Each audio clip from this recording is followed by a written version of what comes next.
Hey Finxters!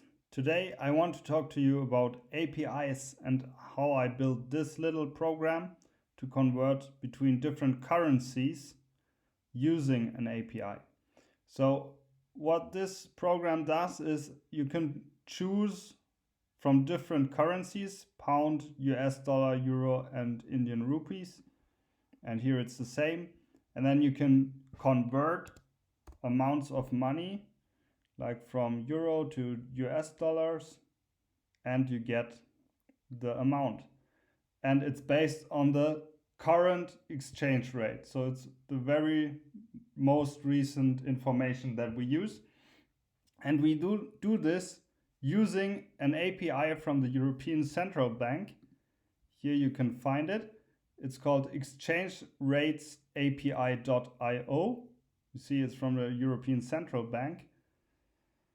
And you can get different information about currencies and exchange rates here.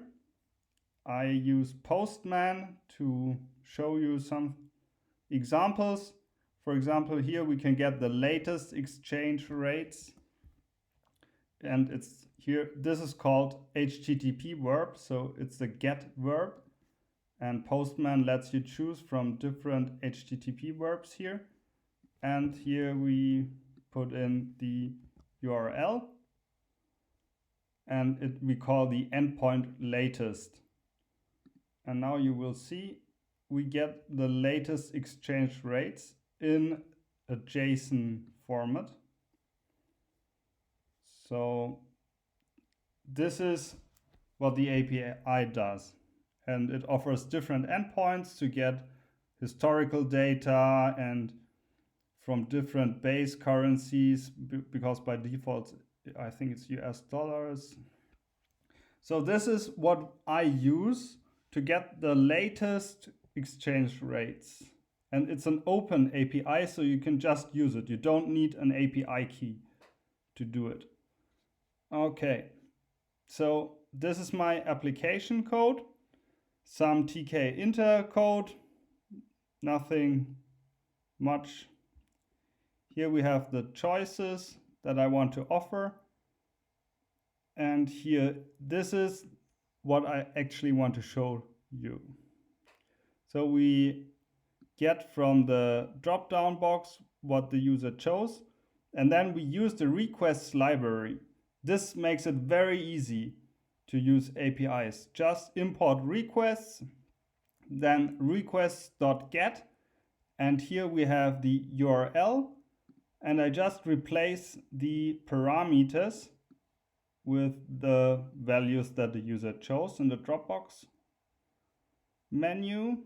Then you saw in Postman we got this JSON response, and here I retrieve it, I put it into data, and then we have a dictionary which contains all this data.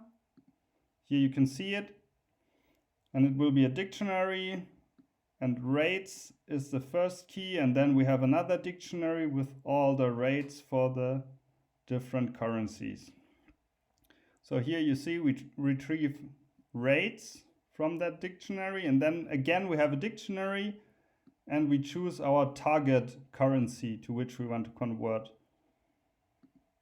And we retrieve the amount, we convert it to float, and then I simply multiply the amount by the exchange rate, format it nicely, and write it back to the output variable in a label.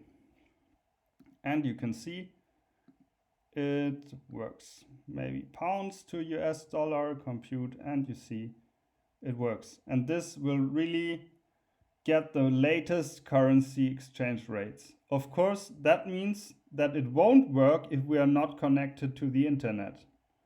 But maybe you can think of a solution what we can do to prevent our application from not working when we are offline. So remember, requests is the library to go to if you want to use APIs with Python, and it's very easy, as you saw. Try it for yourself. Maybe you want to use this exchange rates API.io, and yeah, it's an open API. You don't need an API key. You can just do what I did, open Postman or your browser and send the requests, and it works. Have fun and see you soon.